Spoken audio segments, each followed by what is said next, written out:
l'abbé Proyard et la religion du Royaume Congo. Avant de commencer, nous allons lire un passage ou deux passages de la Bible. Osée 4, 11 jusqu'à 12. La prostitution, le vieux vin et le vin nouveau font perdre la raison. Mon peuple consulte son bois et son bâton qui lui parle. En effet, l'esprit de prostitution égare et ils se prostituent loin de leur Dieu. Nous allons encore prendre un autre passage des Écritures. Nous avons vu le vin nouveau et le vin ancien. C'est le même vin qu'avait bu le fils de Cam. Ce que Canaïon avait bu, c'était le vin ancien et le vin nouveau. C'était le vin pour connaître des choses, de l'énergie négative et de l'énergie positive, ou bien de l'énergie négative, ou bien de l'énergie positive. Nous allons prendre aussi Lévitique 16 à partir de 24 jusqu'à 25. C'est un des passages bibliques qui sera remonté, qui va nous faire remonter à la réflexion. Vous, le peuple bantou à qui je m'adresse, et au peuple noir aussi qui vont écouter cela par la suite. Il lavera son corps avec de l'eau dans un endroit saint et reprendra ses vêtements. Puis il sortira, offrira son holocauste et l'holocauste du peuple, et fera l'expiation pour lui et pour le peuple. Il brûlera sur l'autel la graisse de la victime expiatoire. Celui qui aura chassé le bouc pour Azazel lavera ses vêtements et lavera son corps dans l'eau. Après cela, il rentrera dans le camp. Il est dit, celui qui aura chassé le bouc pour Azazel, celui qui va faire l'holocauste pour Azazel. Vous savez c'est qui Azazel? Azazel c'est un démon. Ou on peut dire Azazel c'est un ange déchu. En fin de compte, celui qui prend ce passage de la Bible et il prend aussi le testament d'Abraham, il va comprendre quand une personne tue des animaux, en fin de compte, ce n'est pas une offrande par rapport à Dieu. C'est une offrande faite pour un ange déchu qui s'appelle Azazel. Dieu n'aime pas l'holocauste. Dieu n'aime pas quand on tue un être animal en lui enlevant sa vie et en lui offrant. Il n'aime pas cela. Nous allons aussi voir dans la culture du peuple bantou aussi ce que je suis en train de vous démontrer.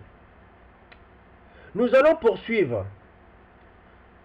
L'abbé dit, reconnaître une divinité malfaisante, mais on ne leur a pas sitôt fait entrevoir la vérité en ce point. Le peuple bantou savait l'histoire de Ève et Adam. Il savait dès le début qu'est-ce qui se cachait dans la connaissance du mal. Qui est la connaissance du mal? La connaissance du mal, c'était l'énergie négative. Nombreux l'appellent Isis, nombreux l'appellent par toutes sortes de noms, aphrodisiaque, Vénus, ainsi de suite. Le peuple bantou savait cela. La divinité malfaisante, c'était une femme. La connaissance du mal, c'était une femme. Néanmoins, le chérubin jadis oint, qui est un chérubin, il existe bel et bien. Vous pouvez l'appeler par beaucoup de noms, mais Lucifer, à proprement parler, c'est une femme. Et puisque la divinité malfaisante qui est décrite dans le livre de l'abbé Proyard, c'est une femme. Sinon, on allait dire autre chose que malfaisante. L'histoire de la chute du premier homme est le dogme du péché originel qui choque et scandalise l'orgueilleuse raison de nos philosophies modernes.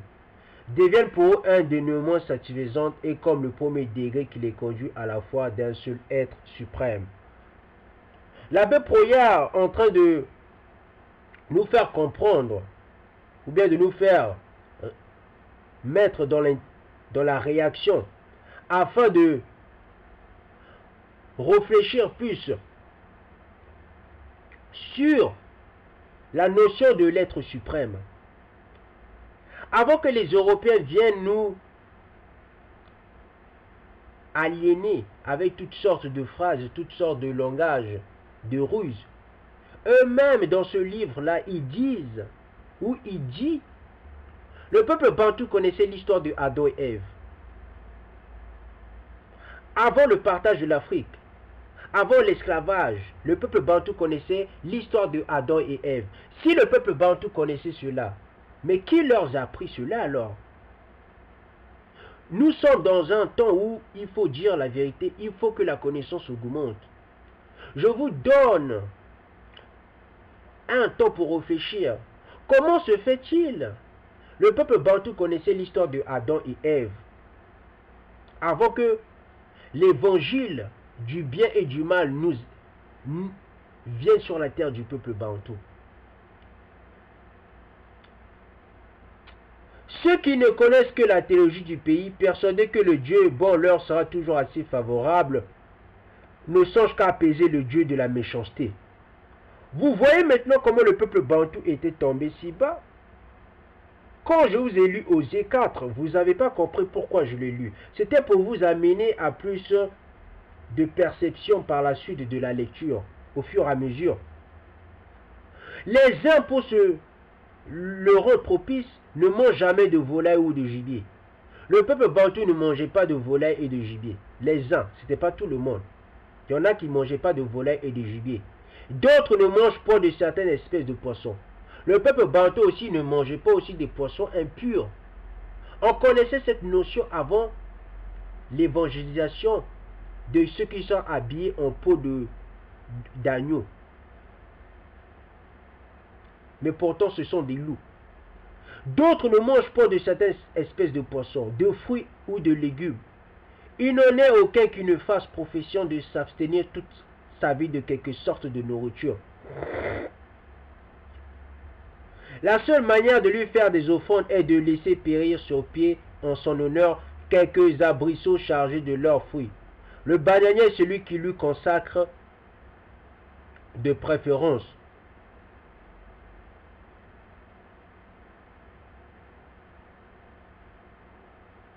Pour apaiser Lucifer, la divinité malfaisante, le peuple bantou commençait à offrir des offrandes à Lucifer, à l'esprit méchant.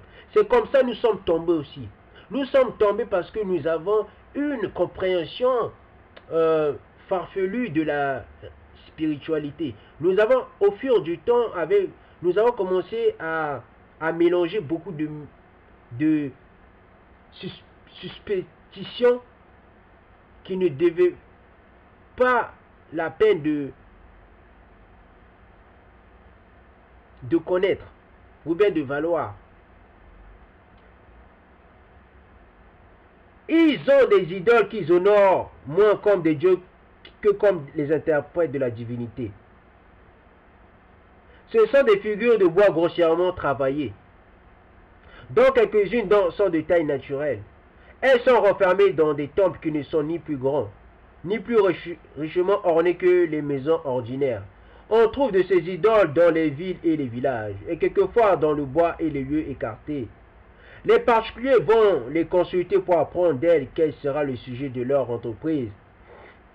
Quelques-uns croient qu'elles parlent quelquefois, mais tous sont persuadés qu'elles inspirent ceux qui les consultent.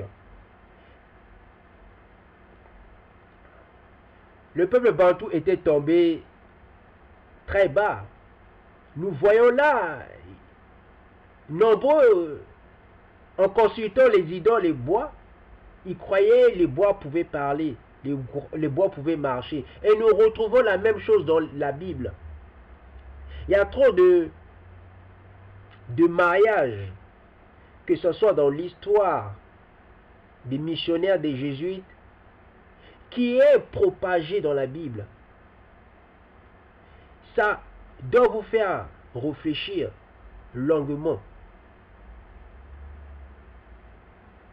Lorsqu'il s'est fait un vol considérable dont on ignore les auteurs, on va chercher une idole qu'on conduit sur la place publique, au son des tambours et des trompettes, dans la confiance qu'elle fera connaître les coupables. S'ils ne comparaissent pas, on amène une idole plus célèbre. en multipliant les chants et les cérémonies religieuses. Alors ceux qui ont quelque connaissance du vol se croient obligés de venir le déclarer. Souvent même les coupables, intimidés par l'appareil des cérémonies, font avertir indirectement les personnes intéressées de les faire cesser, et que la chose volée leur sera restituée, ce qui est excusé sans délai. Outre ces idoles du premier ordre, il y en a d'autres que les particuliers gardent chez eux et qu'ils honorent que par une vaine confiance, sans jamais leur adresser aucune prière. Plusieurs portent aussi à leur ceinture de petits monuments, des dents de poissons ou des plumes d'oiseaux, comme des préservatifs contre les accidents dont ils sont, ou se croient menacés. Tous, après avoir cultivé leur champ, en soin pour en éloigner la stérilité et les maléfices, de figer en terre d'une certaine manière certaines branches de certains arbres, avec quelques morceaux de peau crasés. Ils font à peu près la même opération devant leur case, quand ils doivent s'en absenter pendant un temps considérable. Et le plus déterminé voleur n'osera en franchir le seuil, quand il le voit défendu par ces signes mystérieux. Les ministres de la région s'appellent Nganga. Ils sont aussi ignorants, mais plus fourbes que le reste du peuple. Les plus vieux soumettent à des épreuves et à une infinité de cérémonies ridicules ceux qui veulent agréger à leur corps. Personne ne doute que les Nganga n'aient commerce avec le dieu de la méchanceté et qui ne connaissent les moyens les plus propres pour l'apaiser. Les gens savaient que ceux qu'on appelait les sorciers ou les prêtres Bako ou les lévites, travaillaient avec Lucifer, avec l'esprit de la méchanceté, avec Nzambi Yambi. Le peuple bantou était bouleversé. Ils avaient bu le vin nouveau et le vin ancien. Nos ancêtres ont perdu la raison. Ils avaient perdu la raison. Voilà pourquoi nous sommes en esclavage, car nous avons abandonné Dieu et nous avons commencé à offrir Lucifer des offrandes.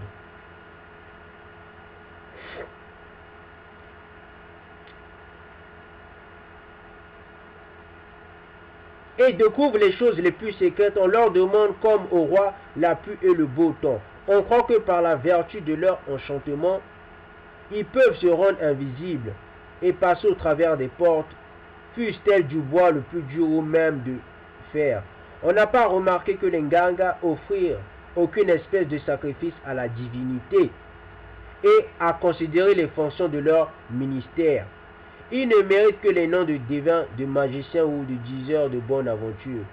Il y en a parmi eux, comme nous l'avons observé, qui exercent la médecine et qui font métier de guérir les malades au son des instruments, par souffle et par enchantement. Vous comprenez d'où vient l'histoire des Lévites, les Bakongo? Quand vous regardez dans la Bible, les guérisseurs,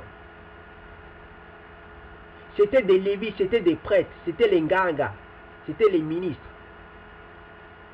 Les Nganga pouvaient délivrer une personne ou guérir une personne à base de la musique. Et nous retrouvons aussi cette culture, cette coutume avec Paul, avec David. David pouvait chasser des mauvais esprits avec la musique. Et nous retrouvons cette même coutume dans l'histoire du peuple bantou, dans l'histoire du royaume Congo. C'est pour vous faire comprendre trop de similitudes avec la Bible. Ça tue le hasard. Comme la vérité ne cesse de nous effleurer nos pensées, on est obligé d'accepter cette vérité. On le veuille ou pas, on est obligé. Même si nous allons écouter cette vérité et accepter cette vérité, aller faire le contraire de cette vérité, mais nous devons accepter que la Bible est l'histoire du peuple bantou, puisque nous retrouvons même chez les prêtres. La médecine, elle était musicale. La médecine, elle était aussi avec les plantes. Et nous retrouvons cela aussi dans la Bible. Les Lévites qui étaient des Nganga, qui étaient des prêtres, ils avaient des remèdes musicaux. Cette manière de libérer ou de délivrer une personne des mauvais esprits, selon la musique, nous retrouvons cela dans la Bible. À la naissance des enfants, on appelle un Nganga qui leur impose quelques pratiques superstitieuses auxquelles ils doivent être fidèles toute leur vie et que leurs mères sont obligées de leur rappeler lorsqu'ils parviennent à l'âge de raison. Ces pratiques sont plus ou moins austères ou ridicules, selon le Nganga inspiré pour le moment. Mais, quels qu'elles soient, ceux à qui elles ont été prescrites ne manquent jamais de s'y soumettre religieusement. Les missionnaires ont vu dans le village de Lubu, au royaume de Luanga, un garçon et une fille auquel le mariage était interdit et qui étaient obligés, sous peine de mort, à garder toute la vie une continence parfaite. On ignore si cette loi leur était commune avec d'autres, si elles avaient été imposées dans leur naissance par les Nganga, ou s'ils l'étaient prescrites eux-mêmes volontairement. Du reste, rien ne les distinguait du commun du peuple. Ils n'exerçaient aucun ministère dans la religion. Il y a certaines familles qui conservent fidèlement, mais sans savoir pourquoi, la pratique de la circoncision. Les Nganga qui, pour le reste, ne se piquent point d'uniformité dans leur doctrine, enseignent tous unanimement qu'ils auraient un extrême danger à manger des perdrix, et personne n'oserait hasarder d'en faire l'essai. Tous les habitants du pays les redoutent comme des oiseaux funestes et de mauvais augures. Ils craignent surtout leurs cris. Ceux qui ont le zèle du bien public ont eu le plus qu'ils peuvent. Et comme ils savent que les Européens ne font point de difficulté d'en manger, ils les portent au comptoir qui se trouve sur la côte où leur donnent libéralement de la poudre et du plomb pour en tuer d'autres. Quand on leur demande pourquoi ils ont tant de répugnance à manger un gibier si délicat et dont les étrangers se font un regard, ils répondent qu'apparemment ce qui est bon pour un pays ne l'est pas toujours pour un autre. Que pour eux, ils savent bien qu'ils n'auraient pas sitôt mangé que les doigts leur tomberaient des mains. Quoique les peuples qui habitent ces climats aient la peau du plus beau noir, il n'est cependant pas sans exemple qu'un enfant conserve la couleur que tous apportent en naissant et qui reste toute sa vie aussi blanc qu'un Européen. La couleur noire était appréciée. Vous voyez cela même par les propos de l'abbé Proyard, de cette couleur noire qui était appréciée. Et on remarque que ces sortes de blancs ont toujours la chevelure et la barbe de couleur blonde ou rouge. La vue faible et le regard peu assuré. Cette erreur de la nature, loin d'être une disgrâce pour ceux sur lesquels elle tombe,